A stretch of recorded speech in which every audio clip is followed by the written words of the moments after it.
policy decisions have consequences. I've said that before. And you might like what you get on the front end, but you might not like what you have to pay on the back end. See, farmers in Florida, especially tomato farmers, they're finding that out. There was a farmer interviewed on a Miami TV station, and he said that, there's two policies he kind of agrees with. One is the immigration policy, right? He says, I know we gotta do something about the borders, both north and south, but it's impacting my ability to keep staff because now a lot of my people don't show up for work. I mean, he understands that nearly half of the immigrant workforce that works on farms like his are undocumented. People are scared, both legal immigrants and undocumented immigrants. They're afraid to come to work. And he's been forced to try to hire people at a higher wage, which cuts into his profit margin, which is probably pretty slim to begin with, right? And then there's the tariff policy. See, Donald Trump's put tariffs on Mexican tomatoes. He's a tomato farmer, owns 4,000 acres in Florida and California. He said in Florida it's gotten so bad that he has to plow over fields of good tomatoes because he's got no one to pick them. And now that Mexico has been hit with this tariff on tomatoes, they're trying to get ahead of it and flooding the market with tomatoes right now. What do you think that does to the price of tomatoes in the United States? Drives it down. See, this farmer before, he was getting about $16 for a box of tomatoes. You know what he's getting now? $3 to $4. That's how much the market's collapsed. He needs about $10 to $11 just to break even. Think about the export side. So Canada's put a 25% tariff on watermelons coming from the United States. What do you think that means? Canadians might not want to pay the price. They're exporting a lot less watermelons. Farmers that are farming watermelons are feeling the pinch too. You see, you might like the policy. It might feel good on the front end. Yeah, we're closing the borders. Yeah, we're going to show them. We're going to put tariffs on them. But are you willing to pay the price on the back end? Some of you are. Some of you are really getting hurt by it. Be careful what you wish for. You just might get it. You might not like it. Hey yo, what's up guys? Welcome back to the channel. Today's topic is really very weird. Florida farmers are now begging for help because their crops are rotting. Imagine, their crops are rotting. I'm telling you, this is insane. And why? Because they are supporting the deportation laws, and now there is no one left to pick the food. This right here is crazy, and I just finished it. Let's watch the video, and all credit goes to the original owners of the video. I will be back in a few minutes. Family owned, over 4,000 acres of tomato farm across Florida and California. Yep. Sadly, his crops aren't looking too good. All those tomatoes rotting, Nobody's there to pick the crops. And with Trump tariffs, well, he ain't got nothing left to do, y'all, but to mow that shit down. He gotta mow all that shit down. Yep. Ain't got nobody there to pick them goddamn crops.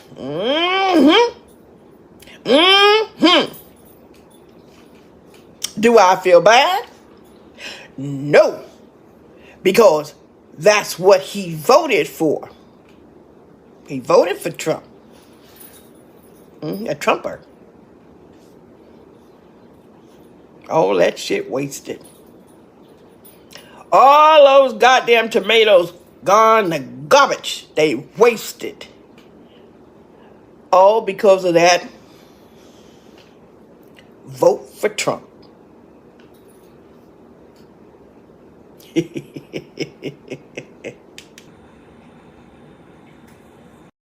So I don't know if you guys have heard, but the state is requesting that we consider changing the standard for dressed poultry in the state of Florida.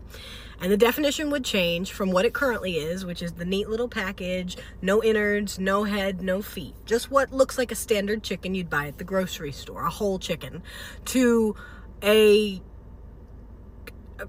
remarkably different standard where they want to keep the innards in the chicken. They expect the consumer to remove the innards and the feet and the head on their own. And not only do they consider that to be safer, but they think that the consumer is going to be okay with that. And I just don't understand where are we going? Why are we taking such a huge step backwards? This is ridiculous. All of our friends have been so long trying to meet this standard. Miren mi gente, esto está pasando aquí en Florida. Son cientos de acres de cultivo que se echaron a perder. Son demasiados que realmente no puedo caminar todo eso porque es mucho. Y miles y miles y miles de toneladas. ¿Por qué? ¿Por qué? Porque este cabrón acaba de firmar la pinche ley esa de Florida. Aquí en Florida ya nadie quiere trabajar. Toda la uva ya echada a perder. Ya no hay inmigrantes aquí. Ahora no sé qué vamos a hacer. Miren nada más, toda la uva se está pudriendo. Prefieren que pase todo esto a que pase una ley migratoria, que todos estemos felices y con... I want to show y'all something here in Florida. In Florida now, they have to grow orange trees in tents like this right here. Giant tents. This is what you see with orange trees. This is the new way they grow oranges. And that right there is a dead orange grove, one that's got a bunch of cancer in it. And this is how they try to prevent it from getting cancer in it now. These giant tents that they put trees under. Just thought you should know. Oh my God, let me just say this. You can kick out the workers and then cry when no one shows up to work. Imagine that. That's what's happening in Florida. Oh my God. You know, a lot of fruits are rotted.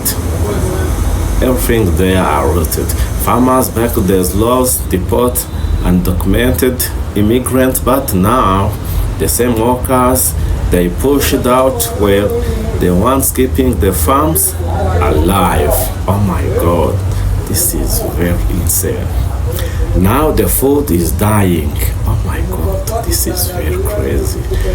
On the ground, you see farmers literally saying, we need the help. We need a facilitator. You know, because our crops are dead. We didn't expect this. Oh no. One guy said, we can't find workers and we are losing money every day. Oh, there in Florida to find the money is very difficult. Fields are full of tomatoes. Oh my God, strawberries, orange, just going bad. Oh my God, the very insane news. It's sad and shocking to watch, but also it's a result of choice made. Let's be real, most of hard farm work in Florida was done by immigrant workers. Oh my God. Very, very crazy. Very, very crazy. Hot sun, long hour, bending, lifting, picking. It's not easy, but these workers did it every day. Did you know that every workers did it every day? This is insane. And now that they are gone, Americans aren't lining up to take those jobs. This is big reason. When you make laws based on fear or politics and not common sense, it can hurt your own people. Imagine that. I'm telling you, among these farmers thought they were protecting job or something, but now nobody wants job. Imagine. Everybody there in Florida, they didn't want job. What? And the crops are looting. That's money gone, food wasted, and it didn't have to be this way. Oh my God.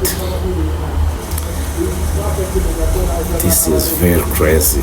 This isn't just about politics, it's about respect. But immigrants breathe this country and they are still doing the hard working. Oh my God, most of people don't want to do. If you chase them away, who is gonna do the work? Imagine. You can't eat laws. I'm telling you. You can't feed your family with politics. You need people. Oh my God.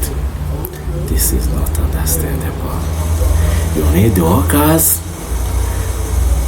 What we need to happen now is real solution, not crying after the damage is done. We need fair laws. We need a real plan for workers. Listen, we need a real plan for workers. Listen it carefully. I'm telling you. And we need to respect the hands that feed us. Literally, if you agree or disagree, let me know in the comments. Oh my God. I wanna hear what you think about this Florida farmer situation. I'm telling you, this is a very crazy story of topic. This ain't just Florida. This could happen in any state. And guys, show me love and don't forget to make like and subscribe. I will catch you in next video. Bye.